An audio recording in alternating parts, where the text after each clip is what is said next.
Sao lúc nào cũng xuống nhà anh thế? Có việc gì quan trọng à? Em thăm em Mận thôi, em thăm anh được.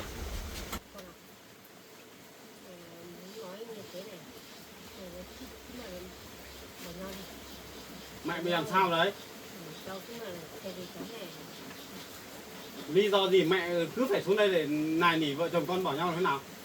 Không có cái chuyện gì vợ chồng con là vì cái chuyện của mẹ mà phải bỏ nhau đâu. Mẹ nói thế là con không nghe đâu đấy. Thế mày cũng có tiền, trả cái số tiền này. Tính về. Tiền thì hai người tự thỏa thuận, tự nói chuyện với nhau từ ngày xưa rồi, bây giờ ai biết nữa. Giờ tự nhiên lại bị người ta ép, thế xong là mẹ vào đây là cứ nghe người ta là cứ xúi giục vợ chồng con bỏ nhau à? Vợ chồng con là vợ chồng hợp pháp.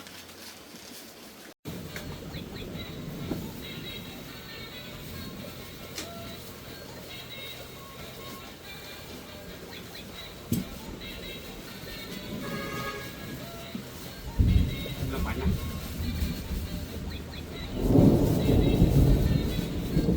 Trời tự nhiên sắp mưa to.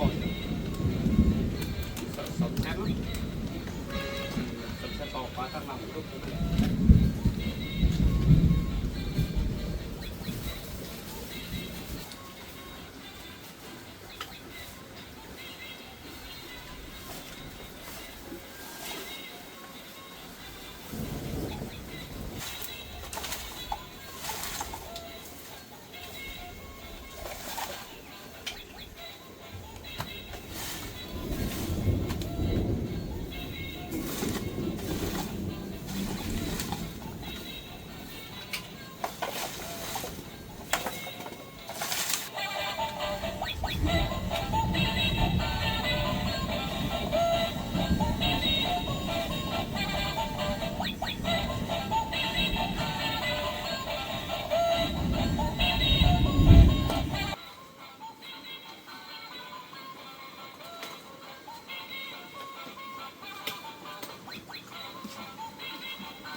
Thích quá nhỉ. Cho con vịt lên đây con. Này, cho con vịt trèo lên đây. Cho con vịt lên đây chứ.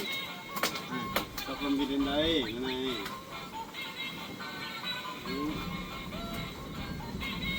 Đây này, thấy chưa? Đây này. Con vịt nó biết lên đây này.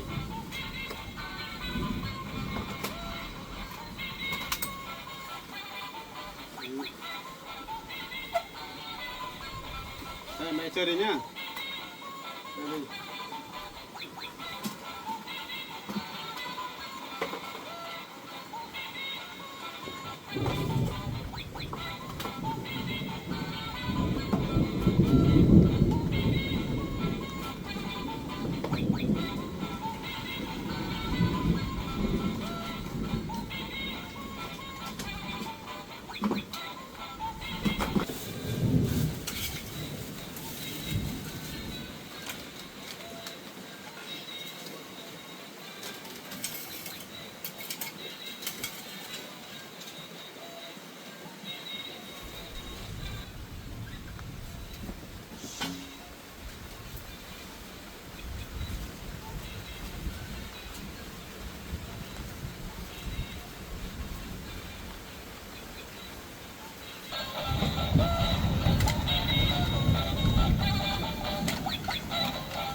Trời, nó chuẩn bị mưa to rồi.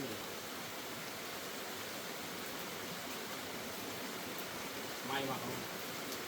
Chiều nay anh còn ở nhà đấy. Nhưng mà mưa gió sấm sét này, anh còn ở nhà rất sợ. Này, rất một chiều này sợ lắm. Gì đấy? Chơi chán à? Sao hết pin rồi? Hết pin à? Hết pin để mai có mua đồ thay nhá.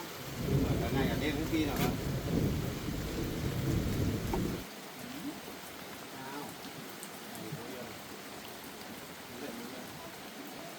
Đi xuống dưới mẹ nhé. Ra đây bụng đấy.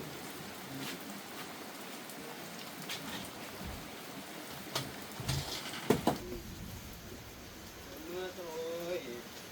Em mưa rồi. Không bị nước mưa nhá. Rồi mẹ nhé. Mình làm bánh cho bé ăn nhé. Nhé. Ừ đúng rồi, đây. Để mẹ nào. Mẹ luộc thôi nhỉ, bánh trôi à? Làm bánh trôi cho mẹ ăn nhé. Để ghế ra đây ngồi thôi, mẹ để ghế cho ai gì? Để cái ghế cho con ngồi. Đây, ghế cho mẹ làm nhá. Con bé của bố ngồi đây nhá. Ngồi đây. Rồi, ôi đã quên đi dép rồi. Để với mẹ nhá, bố đi nhổ cỏ đấy, làm sáng á.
Bác ạ, cháu ở nhà đấy.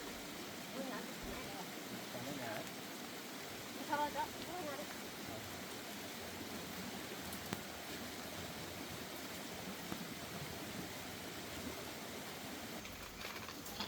Con làm gì đấy? Chào em ạ nha. Mày sợ đâu mà. Mày xuống đây chơi mà. Anh ngồi đây mà.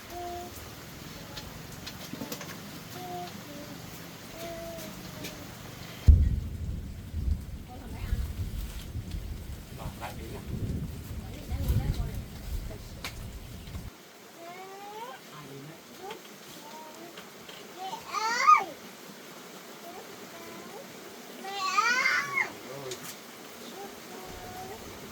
Chào mẹ. Chào em nhé. Đi làm Anh. Sao lúc nào cũng xuống nhà anh thế? Có việc gì quan trọng à? Vâng, em thăm em Mận thôi, em thăm anh được. Xuống thăm vợ anh nhá. Em Mận thì em thăm anh được. Anh làm gì vậy? Bỏ vô găng tay nữa. Đấy, ngồi đây anh em nói chuyện chút. Trời mưa gió là mẹ không ở nhà, mẹ xuống đây làm gì? xuống đây chơi mà. Ngồi đi.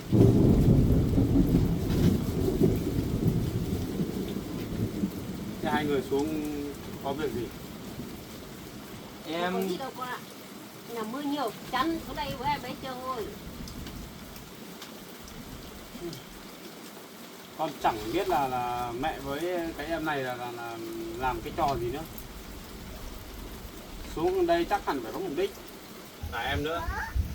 Thế em với mẹ anh xuống đây làm gì? Em đã bảo anh từ đầu là em xuống đây. Xuống đây làm gì? Em xuống đây em không chơi với em Mận nhưng em có chơi với anh đâu. Cái vấn đề này hôm trước anh đã nói rồi. Nói ở trên nhà của mẹ vợ anh rồi. Anh đã bảo là em không nên xuống đây mà. Hôm nay lại xuống đây làm gì? Em cũng đã bảo với anh rồi. Em không phải là em không xuống mà là em vẫn xuống thôi. Là em xuống chơi với em Mận chứ em chơi với anh đâu. Đây là nhà của anh, gia đình anh ở đây. Em có cái việc gì mà vào đây làm gì? Cả mẹ nữa. Lại xuống đây là vì cái chuyện hôm qua nói à? Đúng rồi. Hôm qua con nói với mẹ như thế giờ mẹ chưa hiểu à? Mày nói bé chưa mà. Nói đi. Nhìn vẻ mặt của hai người không phải xuống chơi đâu, mà chắc hẳn là phải có chuyện gì. Hai người đang toan tính điều gì đấy? Hôm nay là con cố tình là con ở nhà để xem mà còn có ai về nhiễu nhà con không. 2 hôm trước là con đi làm liên tục là mẹ xuống rồi là em này nó cũng xuống. Thế là lợi dụng lúc con không ở nhà là mọi người là đến đây để kiếm cớ kiếm chuyện à? Con ạ, không có gì đâu. Có một tí chuyện là nó với con. Cái này thôi. Chuyện gì? Mẹ càng ngày càng làm hơi quá đấy. Con cảm thấy lại mất thiện cảm với mẹ rồi đấy. Xuống đây nghe xe con chứ mình có quay về với cái cháu này không? Cái gì? Mẹ bảo Mận quay lại với cái người này á? Ừ. Mày là cái số tiền này không có cái gì trả. Con ạ. Mày muốn nói như thế này. Mày thích mà nhau đi. Mẹ bị làm sao đấy? Đâu cũng là cái gì cháu này. Lý do gì mẹ cứ phải xuống đây để nài nỉ vợ chồng con bỏ nhau là thế nào? Rồi vì Con đã nói từ hôm qua là không đồng ý cơ mà. cái số tiền này mày không có cái gì trả. Mẹ còn nói nhiều về cái vấn đề này nhiều ấy, con bực lên á, con không thèm giúp mẹ luôn đấy. Thế khi mà có giúp được mày không? Giúp hay không giúp được việc của mẹ đâu, mẹ làm thế bây giờ con bực đấy. Càng ngày càng tính lư câu nữa. Ai tính? Cái chó này bây giờ là hơn 1 tỷ rồi. Này, Mày không có cái gì trả rồi. em làm cái gì quá đáng thế? Không, em không làm gì cả. Mẹ vợ anh nợ em bao nhiêu tiền mà lấy của em bao nhiêu tiền mà em làm quá đấy. À, đấy là vấn đề này là việc của em phải bắt tô thôi. Vấn đề gì bây giờ tại sao em lại đi bắt bí mẹ vợ của anh rồi quay ra mẹ của anh về làm khó vợ chồng anh hả? À không, Cái chuyện này là anh nói thẳng là không liên quan đến gia đình anh đâu nhá. Chuyện của hai người ngày xưa không biết là bàn bạc hay là thỏa thuận kiểu gì nhá. Vợ của tôi đây này, hiện tại là không biết cái chuyện của hai người đâu. Đừng có mà lấy cái cớ này về đây suốt ngày làm phiền gia đình của tôi nhá. Cả mẹ nữa. Nói nhiều là con không thấy ưa mấy ở đấy. Thế mà giờ mày không có cái trả cái số tiền này rồi. Thế lại Con bảo mẹ rồi thiếu cái gì cách nhỉ? lấy cái gì? Mẹ cứ nói chuyện nào. Mày nói hết cái rồi. Mẹ nói chuyện rõ với em này chưa? Thế bây giờ con cứ giúp mẹ nói đi. Mày bây giờ hết cái nói rồi. Mày không biết nói nữa. Nó hết chưa rồi.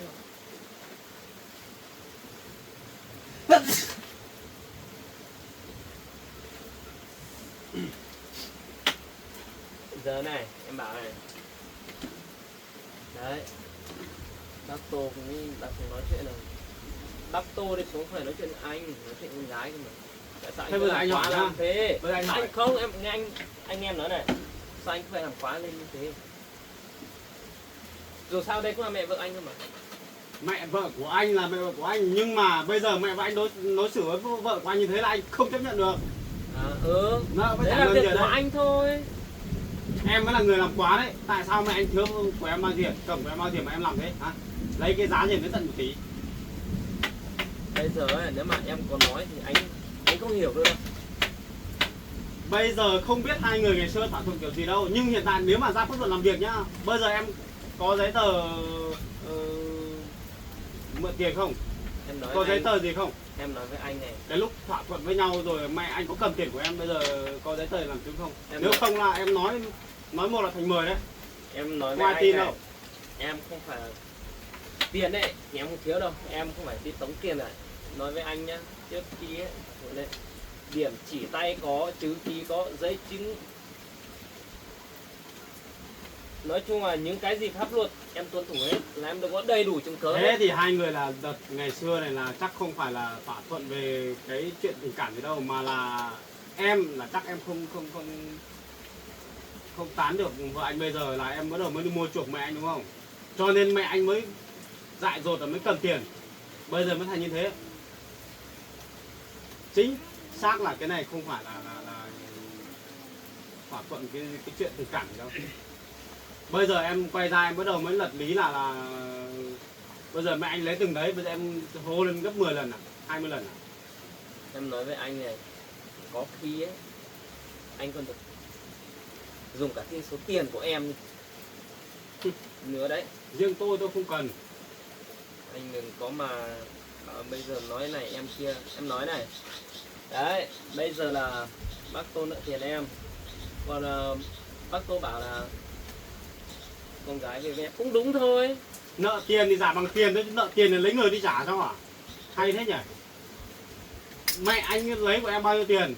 Giấy tờ em bảo nếu mà có thì em mang ra đây để đối chiếu xem, nếu mà đúng như thế thật thì chỉ có thể là giả cho em cái số tiền đấy với cái số vàng ấy thôi, xong là lấy gửi cho em một chút gọi là tiền phát sinh thêm thôi, chứ không có cái chuyện mà lên đến tận cả tỷ tiền đâu. Em nói thế là đừng làm quá, như lúc mẹ anh mà bị em điều khiển nhiều là dối lên là anh gọi công an xuống làm việc nhá.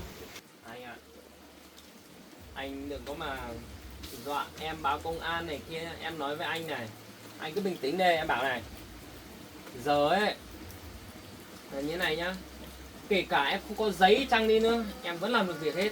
Em Cái nói... này cũng tại ngày xưa là em cũng theo đuổi Mận chứ, theo đuổi không thành thì cũng mang tiền mang vật chất ra để đổi chứ có cái gì đâu mà nghiêm trọng thế. Em nói với anh này, tiền của em ấy em nhiều thật, nhưng mà em ấy không phải là muốn cho là cho đâu anh ạ.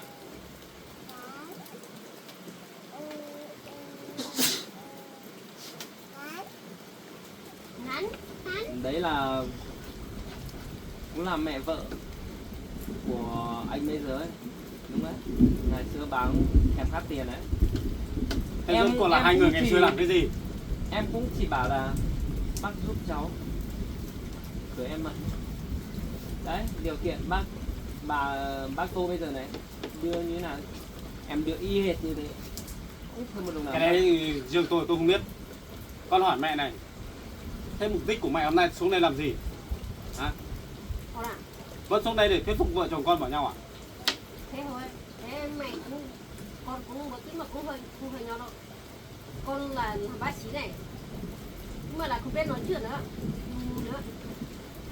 Con Mẹ im ngay. Mẹ không được nói con thế nhá.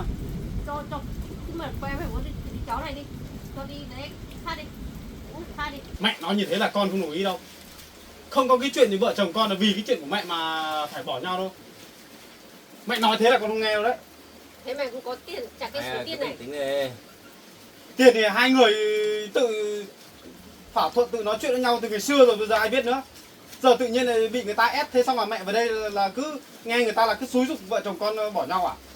Vợ chồng con là vợ chồng hợp pháp, sống với nhau được gần 2-3 năm nay rồi. Mẹ không thấy vợ chồng con yêu thương nhau thế à? Mà ngày trước nhà mẹ cũng có phải thằng vừa đâu. Mẹ chỉ làm cho Mận khổ thôi.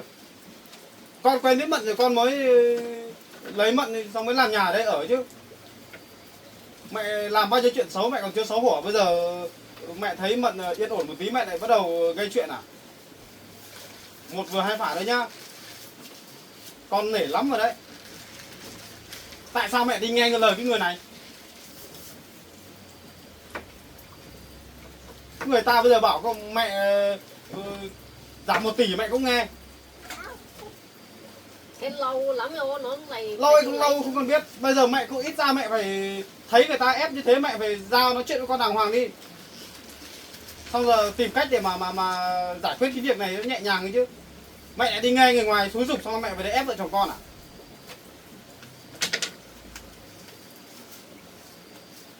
Mẹ làm thế là con không nhất trí rồi đấy. Đừng để con cáu lên nhá. Cả em nữa, em đừng có mà làm quá. Có bao nhiêu tiền, bao nhiêu đồ lắm rồi mà làm căng đấy. Anh nói em làm quá cái gì? Từ thời ngày xưa đến giờ gần chục năm trời rồi, anh sao mà biết được cái chuyện đấy. Bây giờ em thì với mẹ anh mới biết chứ. Bây giờ hai người này chả biết là nói chuyện hay không đồng kiểu gì mà làm phức tạp vấn đề lên. Ngày xưa thì em có đặt tiền cho bố mẹ của Mận thì bây giờ nếu mà chuyện không thành thì không có duyên thì thôi. Thì bảo mẹ giả lại cho em là được chứ sao?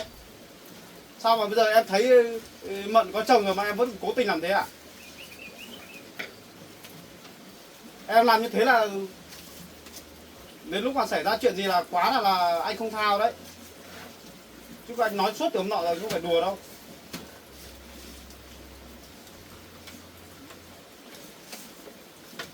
Nếu mà anh đã nói như thế thì em cũng thẳng thắn với anh luôn. Bác nhá, thằng con gì bác đã nói như thế rồi đấy, bác trả tiền cho cháu ngay đi.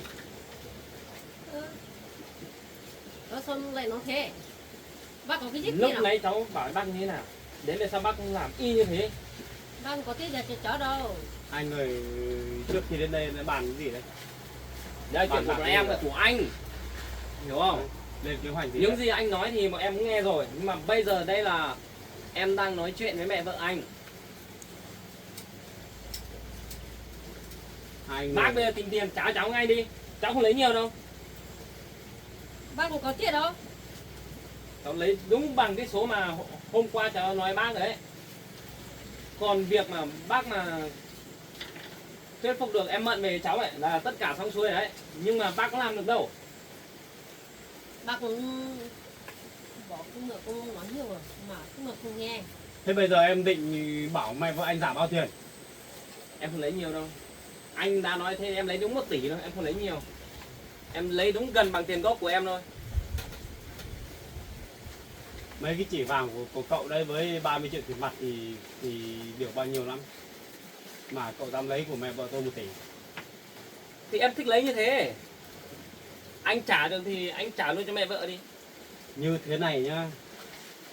Em nói Chắc thật. chắn là tôi phải đi trình báo vụ việc này với công an để công an giải quyết nhá. Anh trình báo. Còn riêng nói vào Này. buồng xuông không bao giờ giải quyết được cái gì cả.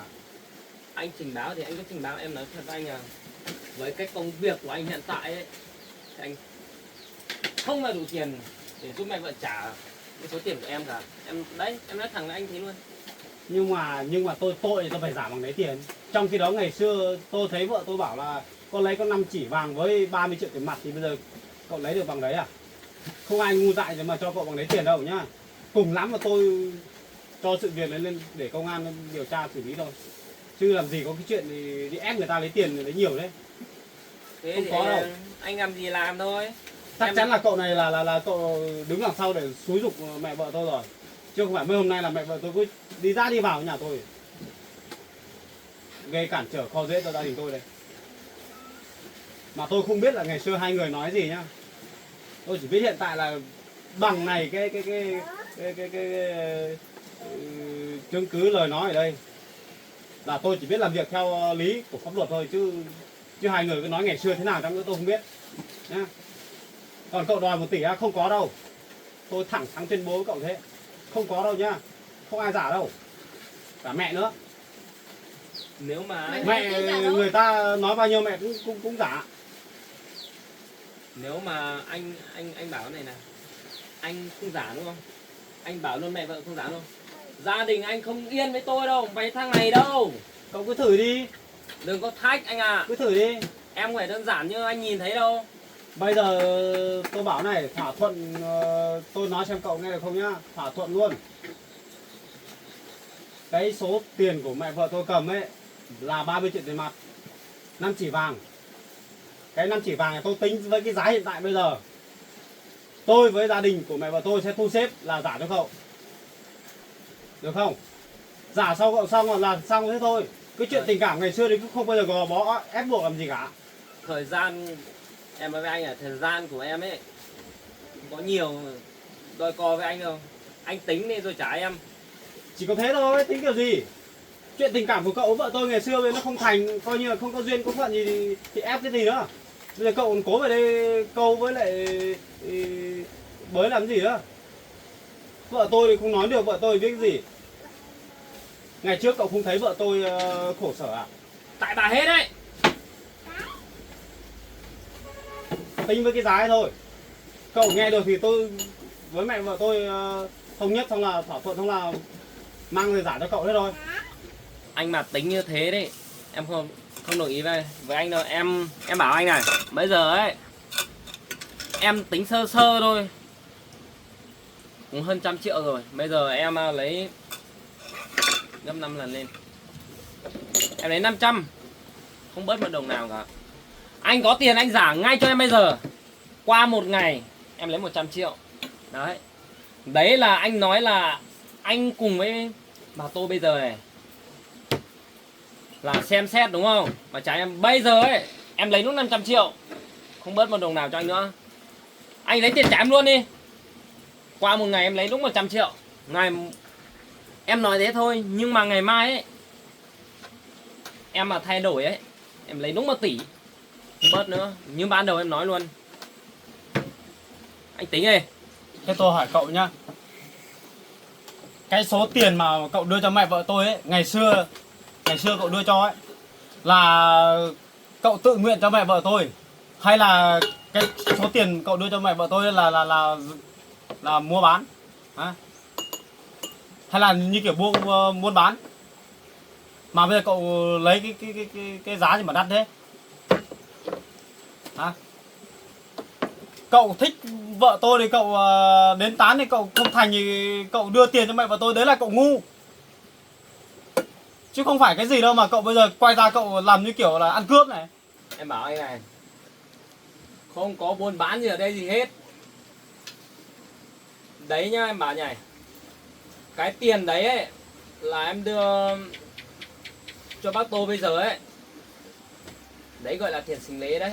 Là em, bác Tô bảo em là đưa cái số đấy để bác ở nhà bác chăm sóc em Mận này mua kia, để khi nào mà em học xong về là bác Tô bảo gạo con gái cháu cho em thôi. Đấy là việc của cậu nhá. Tôi không biết. Bây giờ hai người tự giao dịch với nhau chứ có ai biết đâu. Trong khi đó vợ của tôi cũng không biết gì cái chuyện này, bố của Mận cũng không biết chuyện này. Đấy, hai người làm ăn kiểu gì? Nếu mà cậu đường chính cậu đưa sinh lễ cho bên nhà của bố mẹ Mận đấy thì cả nhà đều phải biết hết.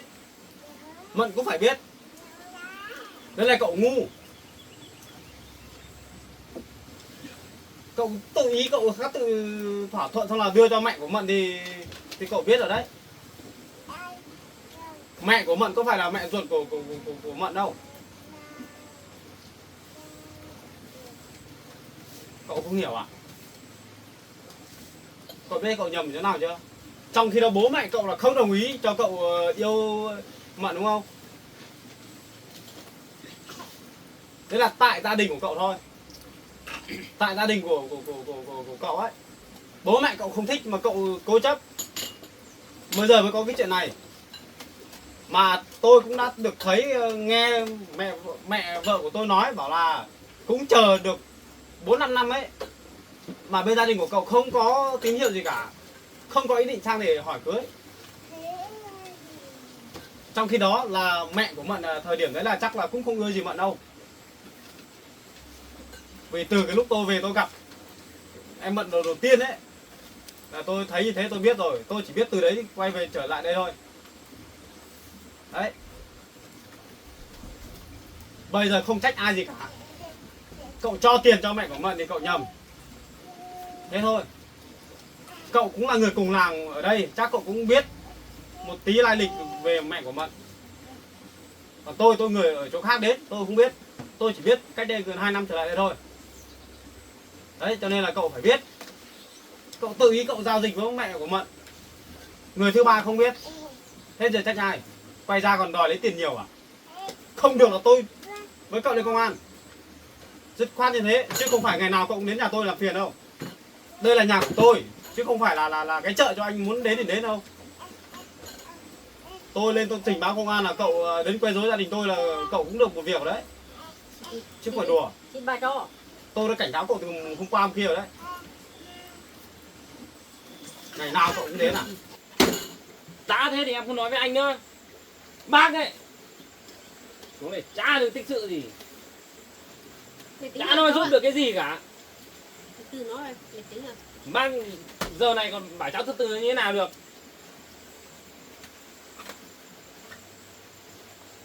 Này về. Tôi nói là tôi nói như thế đấy. Cậu đừng có làm quá nhá. Không là cậu với tôi phải lên công an nhá. Này, anh đừng có đem con ra dọa thằng này. Không phải dọa đâu. Hiện tại cậu đang đến nhà tôi, cậu đang làm phiền quấy rối cho gia đình tôi ở đây. Mai thằng này lại đến. Tôi có quyền tôi đi trình báo công an đấy, không đùa đâu. Có phải một lần đâu.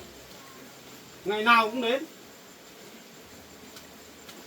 Người yêu với cả người cũ cái gì.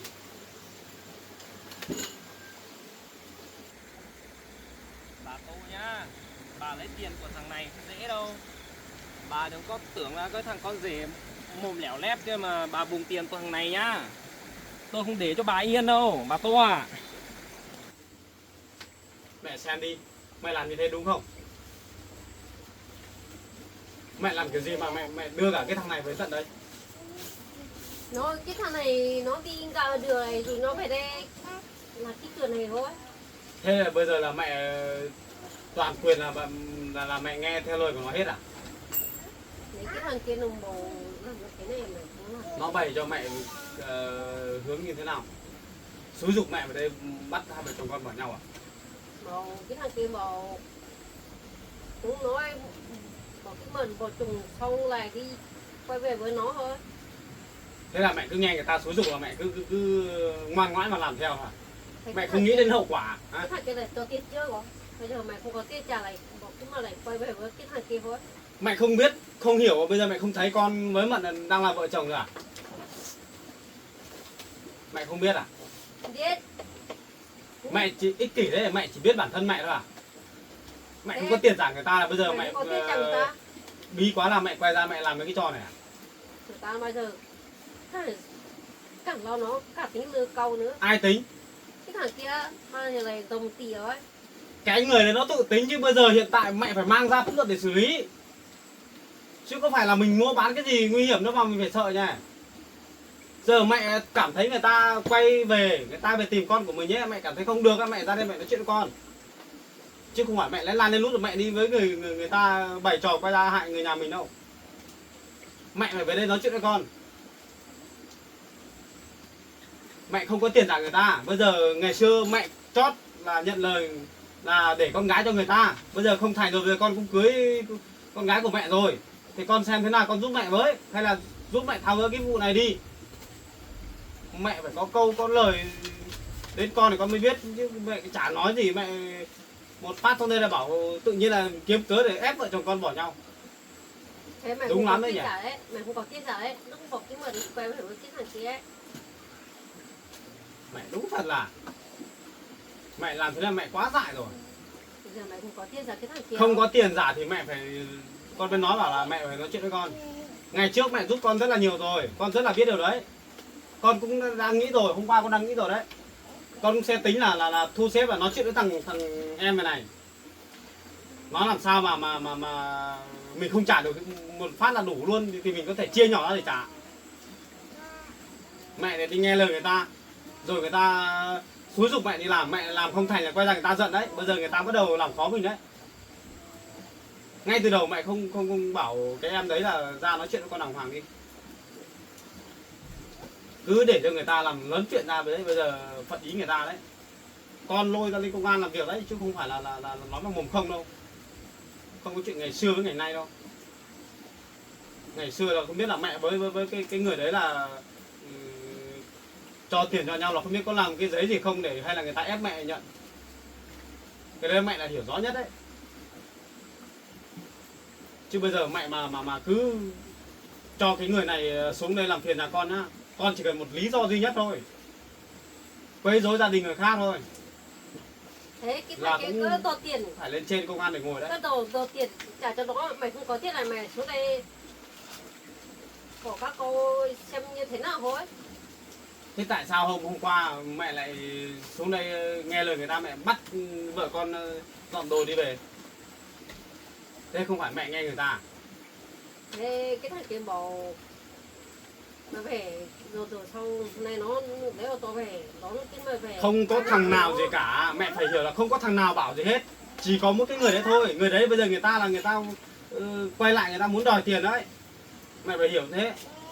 Chứ chắc gì người ta đã yêu thương gì Mận đâu. Mẹ phải biết mấy cái đấy. Bây giờ con nói mẹ nhá, mẹ tuyệt đối mẹ không được dây dưa với cái người này nhá. Người này muốn đòi tiền mẹ cứ bảo xuống đây đòi con. làm việc với con. Chứ mẹ bây giờ mẹ lớn tuổi mẹ thì biết cái gì mấy cái đấy. Tí nữa người ta xúi giục mẹ đi làm chuyện nọ chuyện kia, quay ra lại thêm tội à? Người đúng thành người sai à? Bây giờ mẹ ấy đi, mẹ nghĩ đi. Mẹ xem lại những cái hành vi của mình đi. Người nhà thì không nói chuyện với nhau, mẹ đi nghe người ngoài. Mẹ sợ cái thằng đấy à? Thấy cái thằng kia cũng em mày quá đi. Thế là Mày mẹ lại sợ không à? có tiền giờ mày sợ mày lại về đây bầu mà quay về với cái thằng kia thôi. Thế mẹ làm thế mẹ nghĩ xem mẹ làm thế có đúng không đã? Con gái của mẹ lấy con rồi, vợ của con rồi, chứ không phải là món hàng cho mẹ muốn thay đổi thế nào cũng được đâu. Thế này con sẽ có cây không? Thế giúp mẹ đi. Giúp thì sao không giúp được. Chẳng qua bây giờ không biết là người ta lấy bao tiền, nhưng người ta cứ đòi lấy 1 tỷ thì mình cũng phải đấu tranh lại chứ. Mà. Lấy 1 tỷ mình lấy đâu ra? Cái số tiền của nó đây không tính đến hiện tại bây giờ không được bằng đấy đâu. Người ta là bây giờ càng lo càng tính lừa câu ấy. Mẹ là mẹ Thì đã lấy sợ cái câu đấy ấy. mẹ mới nói thế đúng không? Mẹ sao dại thế? Tội gì mình phải nghe người ta nhỉ? Có phải lỗi tại mẹ đi cầu xin người ta cho tiền đâu. Người ta tự cho đúng không? Người ta tự cho mà. Đấy tự cho đấy, bảo mẹ cũng phải nói lại người ta chứ. Ai bảo cậu cứ xúi giục tôi bảo tôi giữ con gái tôi cho cậu, đưa tiền tôi trả cấm. Bây giờ cậu không trách được tôi đâu. Mẹ phải nói như thế chứ. Mẹ cũng Chẳng nói nhiều. chẳng rằng gì cứ nghe người ta. Mẹ cũng nói nhiều. Hay là mẹ cũng không muốn con ở với Mận à? Phải không? Thế mày không có tiền trả cái thằng kia, mày phải bỏ cái mực quay về với thằng kia chứ. Bây giờ nhá, cái vụ việc này đã đến nước này ấy thì con không nói nhiều đâu. Mẹ với cái thằng ấy là đến làm phiền nhà con được vài hôm rồi đấy, con thấy hơi bực rồi. Bây giờ mẹ quay lại nói với nó, bảo là bây giờ nói nghiêm túc đi, lấy bao nhiêu tiền để cho bác còn biết thu xếp để giả cháu. Mẹ nói nghiêm túc xem nào, để xong mẹ quay về mẹ bảo con để xem thế nào thì để con nói chuyện với nó, xong rồi chia nhỏ cái số tiền ấy ra để giả dần chứ. Như thế là được chứ có sao nó mất mát gì đâu. Giờ dồn một phát vài trăm triệu lấy đâu về. Con bây giờ còn công việc con vừa mới ổn định được một tí, còn chưa tuyển được người để làm cái này mà mẹ bảo con là giúp mẹ. Con vẫn giúp thôi, nhưng mà bây giờ mẹ phải nói sao với người ta để cho người ta lấy ít ít thôi, nhiều quá đi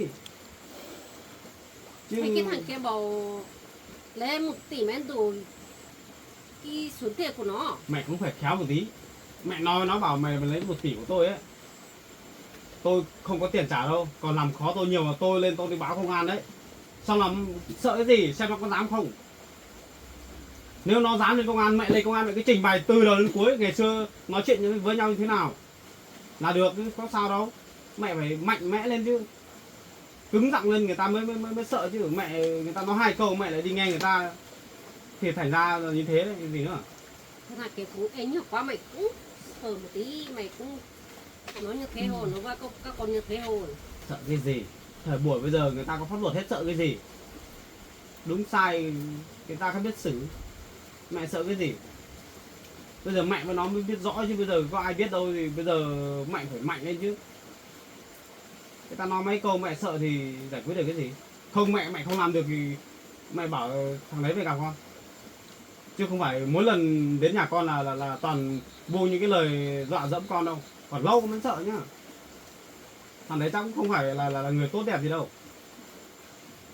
Cái thằng cái nhà giàu lắm con ạ. Giàu quan trọng gì? Giàu mà đạo đức không tốt thì giải quyết được cái gì? Nó cái nhà 2-3 tầng nữa mà, có tiền nhiều nữa, không phải giàu lắm cái thằng kia. Nhà 2-3 tầng giải quyết được cái gì? Có tiền mà người cái phẩm chất người nó không tốt thì chả có cái ích gì cả. Có tiền nhiều này, cái gì cũng có này. Nó mới cho tiền cho mẹ, cứ mở ở đây. Cái đấy con không biết. Rồi con nói thôi, mẹ phải ấy nhá. Đi nói chuyện lại với người đấy đi. Hôm qua con nói mẹ rồi. Mẹ không đi gặp thằng này nói chuyện à? Gà rồi, cũng nói rồi nhưng mà Hay là ra kia gặp nó này mẹ lại nghe nó xúi giục bày kế ra để quay về đây nói lại gia đình con. nó qua hết rồi nhưng mà cái thằng kia không nghe. Không nghe thì mình chẳng nghe nữa, mình cũng chẳng nghe nó nữa, kệ. Nó cũng Thế nó làm gì làm? mày giả cái số tiền đấy, nếu mà mày không ra được ấy, mày bỏ cái mở quay về với nó. Thế cơ. Nó là người cho tiền, mình là người nhận tiền. Bây giờ hiện tại bây giờ mình là người trả tiền cho nó cơ mà. Nó nói sao mà mình không nghe à? Cái thằng kia Không được là mình cũng không thèm trả tiền đấy. Làm gì được thôi. Tại ngày xưa mày đưa tiền tôi chứ. Chẳng biết ngày xưa mẹ có sai hay không. Thế thôi, con chỉ lo ngại thôi đấy thôi. Nếu mà mẹ là người sai, người ép người ta cho tiền ấy, thì bây giờ mới khó. Còn nếu mà người ta tự nguyện người ta cho thì nó lại khác. cái số tiền đấy ấy, mày chắc cũng không giả đâu. Đấy là việc của mẹ chứ. Thế tại sao mẹ không làm từ đầu đi lòng vòng gì để người ta về nhà con ổn nào? Trả cho cái đứa kia đâu. Ngày xưa ấy, cái thằng cái khăn đưa tiền về đến nhà cho mẹ. Không phải mày đi xin nó đâu, nó tự khách tự cho. Cái này mày không biết đâu. Mẹ không mở mồm không dùng người ta chứ. Mày không dùng cái gì đâu, mày Người ta tự cho mày gì? ở nhà. Cái thằng kia cứ ông bầu tiền xin lễ. Mày có biết cái gì đâu. Cho mày cứ không. Thế thì người ta cho thì mình sợ cái gì? Chả phải sợ gì cả. Thế người ta cho Thế sao tiền mẹ xin lễ. nó ở đây mẹ không nói luôn mà tại cháu đưa cho bác nhưng bác mới cầm chứ. Sao mẹ không nói? Cái thằng kia cho không biết lấy à ngu thế. Thế thì chắc không phải là nguyên cái lý do đâu mà là mẹ chắc cũng có lý do khác đấy. Mày Hay có là đi đâu đó, mày có ở nhà đó. Cái thằng kia khác đưa tiền về đến nhà. thế thì mẹ phải cùng với con đấu tranh lại cái chỗ này để xử lý cái chỗ này chứ, để làm cho nó êm xuôi đi. Cái này, ba ơi, cái này tiền xin lễ. Ba cứ cờ đi, đến ba mày cờ. Cái số tiền đấy. Mẹ không với con cùng nhau nói chuyện để nói lại cái người đấy, mẹ lại đi nghe người ta lại nói lại con thì còn nói chuyện gì nữa. Mẹ phải hiểu vấn đề một tí, sợ cái gì. Giờ mẹ quay lại đi gặp cái thằng đấy đi, nó rõ ràng đi xem muốn xử lý kiểu gì. Còn đến gia đình con một lần nữa, lần này á con gọi công an đến luôn đấy, không nói nhiều đâu. Con đã đi làm ngày làm đêm ấy. Lắm lúc con có về đâu, bây giờ nhà có mấy cái chuyện này sao con yên tâm được. Con sao đi làm được. Việc thì bù đầu ra, vẫn cứ phải thu xếp để về ở nhà với vợ con đây này. Sợ là người này người kia đến. Mẹ không hiểu cho con một tí nào luôn. Cái thằng kia bây giờ ta cũng không đấy đâu. Ai biết được mai này người ta làm cái trò gì. Mẹ phải đi nói chuyện với nó, nói rõ ràng đi. Mẹ phải bảo là cái chuyện này không liên quan đến con rể của mẹ của bác đâu. Bởi vì mẹ bảo là cái chuyện này thì có hai người biết mà. Thì con gái của bác bây giờ cũng không thích cháu đâu. Thế mẹ phải nói thế xem nào. Tiền này cho bố mày một mình á. Ông ở nhà có biết cái gì đâu. Mẹ không nói chuyện rõ ràng ấp a ung nói không đâu vào đâu thì người ta chẳng làm khó mẹ. Được con ạ. Bây giờ mày về thôi. Mày khăn đi nói chuyện với cái thằng kia thôi. Mẹ phải đi nói chuyện với nó nhá. Ờ. Được 2 lần rồi đấy, mẹ cứ bảo là mẹ đi nói chuyện nói rồi có nói được cái gì đâu. Toàn thấy lôi nhau về nhà con đây. Thôi, mày về thôi. Mày gạt cái thằng kia đã. Mày nói chuyện với cái thằng kia thôi. Mày về nhá con nhá. Mẹ về mẹ sang nói chuyện lại với người đấy nhá. Không sao đâu. Mày gạt cái thằng kia mày khác nói chuyện sau. Cái chuyện này không liên quan gia đình con đấy. Mày không biết đâu. Mận có chồng rồi. Chứ không phải là món hàng để cho mẹ bê lên bê xuống để nói ra nói vào nhá.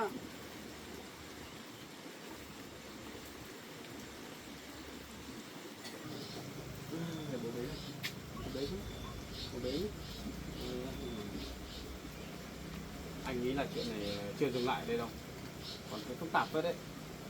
Cái thằng Lý thằng ấy này bây giờ thấy mặt xích vào rồi, cái cũng tức rồi đấy. Không biết là mai này nó có làm cái trò gì đấy. Mẹ em thì cũng chẳng biết nói chuyện, cứ nghe người ta xúi bậy thôi. Em ở nhà phải cẩn thận nhá, đề phòng nhá, không đi đâu xa nhá. Đến lúc cái thằng đấy nó làm cái trò gì là mệt đấy. Mai nhỉ đi làm sớm rồi. Rồi để anh bế con xong là em đi rán đi bánh đi cho con ăn đi. Bố bế nhá. Xem mẹ làm bánh nhá. Em ơi, em về bế con đi để anh dán bánh cho. đấy để anh đi bán cho, xong rồi tranh thủ nhổ cỏ những gầm sàn nữa.